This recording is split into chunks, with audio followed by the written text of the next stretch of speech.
Hey, what's up guys? This is TBone here. Welcome back to the episode of Playing Gemstone Legends. We're now on to round 2 of the championship of the legendary heroes in Gemstone Legends. And so we're now down to 32 heroes. We're going to keep going. There's going to be a few more rounds until we get to our final winner for the winner's bracket. And then that hero is going to face off against the winner in the loser's bracket, which is down here. Now, I'm not going to make a video for every single round, including the loser's bracket. That's just going to be too many. So I'm going to have a automated view later, so you can just kind of see my decision making for the loser's bracket until we get to the final of that. But what I like to do is, as we continue here in the next couple of rounds, I'm going to start looking for participation as well, and there's going to be some giveaway in future videos as well, so stay tuned for that. Details will follow. For now, let's go ahead and take a look at our winners from the previous round now that they're up against each other, and see who moves on to round 3. Let's get started. All right, starting us off, we've got Brawdy versus Zerfar. So I've already talked about these heroes in previous videos, so I'm not going to go through them too much detail, but I am going to talk about why I'm going to choose the winner of these rounds. And so for me, I feel that Brawdy still has the edge here just because of the fact that he will make any beginner, anybody who just gets him for the first time, be able to farm really easily, and Zerfar can't quite do that, and so Brawdy's going to be the winner for me for this one. And then next we have Sigil and Sarida. So I really like Sarida because she can, dispel up to 3 negative stats and place a burn on you and can really just kind of make it difficult for you. But Sigil is going to be one of the most useful heroes I think in the game, that if you get her, you definitely want to be including her in your lineup as much as possible. And so for me, Sigil still retains the edge here, and so I'm going to select Sigil. Next, we've got Necros and Mobruk. All right, so both of these are AoE attackers, and Mobruk hits like a truck. He can really take you out easily, but he's also a glass cannon, so it's actually not too hard to counter him. Whereas Necros, he takes away the ability to revive, and so that means Akuma, Nefre, they all lose their effectiveness. Leopold, they all lose effectiveness because of him. And so I personally think that Necros is slightly better than Mobruk in this case. And so I'm going to go with Necros. And here we have Akuma versus Morena. We just talked about how Akuma loses his effectiveness against Necros. And now we have Akuma versus Morena. So Akuma, single damage dealer, can solo, arena and also Guild Wars. And Morena can really give a lot of headache to many people. And to me, I think that it is actually easier to equip and to use Akuma. It's just easier to understand for a lot of people. And I think that he is going to have generally a little bit better utility than Morena, even though I love using Morena. Like I said, she's in my defense team. But if I had to pick between the two, I think Akuma is going to be slightly better, just because you can find him in more situations that you can use him in. So Akuma is going to be the winner for me for this particular round. All right, next, moving on, we've got Juliet and Hannya. Again, both of these are AoE attackers. Juliet is good. She boosts your heroes overall, but I personally think that Hannya, with her ability to place heroes' enemies to sleep, is going to be easier to use, and I think she has more utility. Juliet only really becomes more useful the lower health she has. In fact, when she loses all of her health is when she can boost your allies the most. And so I think that's going to make it harder in general for your team composition. And so Hannya, I think, has a slight edge for me in this case, and I'm going to go with her. Now we have Dsyraeen and Cassia. Personally, I think this is a no contest, to be honest with you. I think Dsyraeen is going to win hands down here. His utility is just unmatchable by anybody in terms of the support. And compared to Cassia, who is an AoE attacker, I think there's a lot more other options. But Dsyraeen, you don't really have any other alternatives. And so I'm going to go with him. Round 3 is going to be really difficult, to be honest. It's already getting hard here. So let's keep going here and take a look here. All right, we got 2 green heroes, Julong and Alexander. So Alexander is, an older hero, and his skill set, honestly, is, I think, in need of a buff. He's a good, taunt hero. He's a good defender, but there's actually better defenders who are in the epic category that I would use over Alexander. And Julong, you see him in a bunch of different arena defense because of his ability to dispel and also make it harder for you to gain mana. So I think Julong wins by a long shot actually here. So he's a clear winner between the two.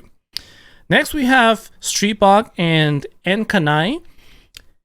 I think that it's going to be really hard to topple Stribog, to be honest with you, right now, because Stribog gives you mana, and he gives you speed and increased accuracy, and he's just, super useful in a lot of situations.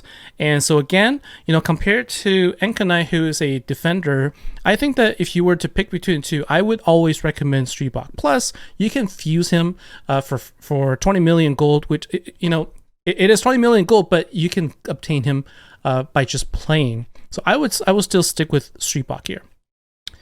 Okay. Now we're moving pretty fast, and let's move on to the next matchup, which is Nefre versus Mrs. Claus. So I would say that, Nefre was the queen in Arena in Guild Wars before because of her revive ability, her ability to heal, and also play Soul Link and, also dispel. She literally could do everything.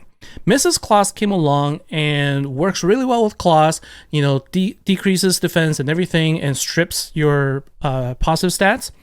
And I think that between the two, though, Mrs. Claus, while she's good at, the negative stats, I still think that Nefre is going to be a better choice overall, because you're not going to be running into a ton of Necros, and it's still really difficult for a lot of people to deal with, and she's going to be very helpful for you on your team. So I think Nefre is still going to be my choice to move on to round 3.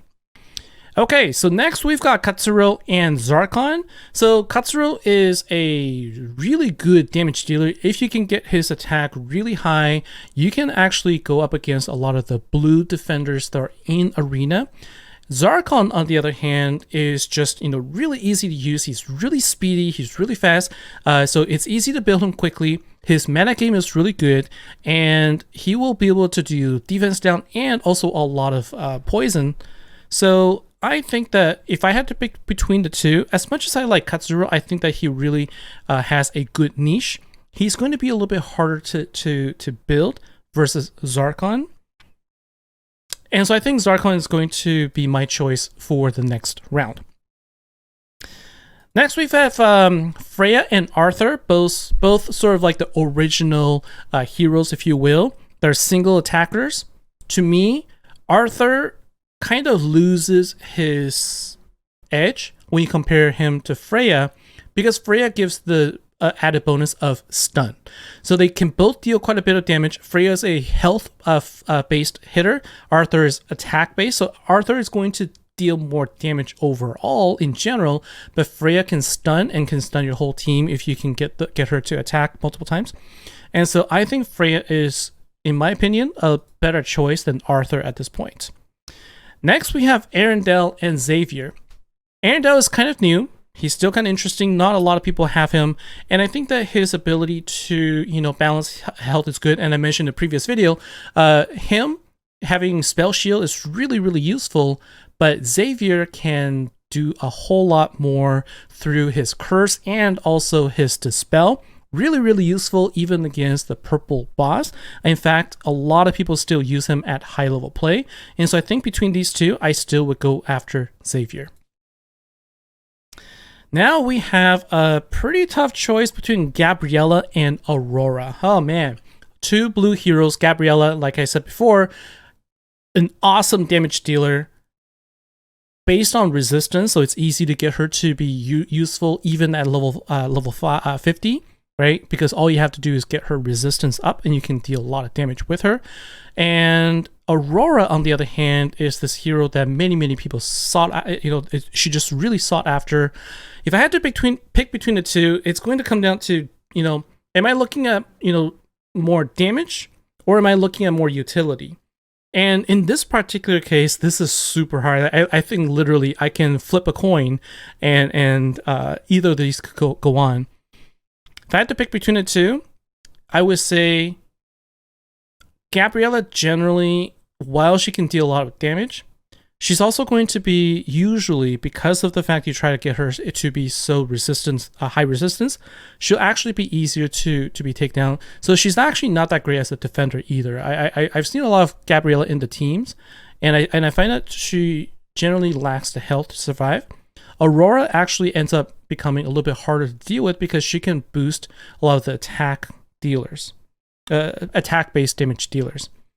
I'm leaning towards Aurora. Let me know in the comment below. This one is really tough for me. This one's a really, really tough one. So if you're unhappy about it, I apologize, but I think Aurora is probably the one I'm going to choose to move forward. Next, we have Elgath and Cyril. Unfortunately for Cyril, I think this is just going to be a no-brainer. Both of them deal damage. Cyril does have the guaranteed Dispel, but Elgath can attack twice, and he's going to be able to decimate his teams a lot easier than Cyril can. He will damage his team, but that's easily mitigated, so I'm going to pick Elgath as the winner here.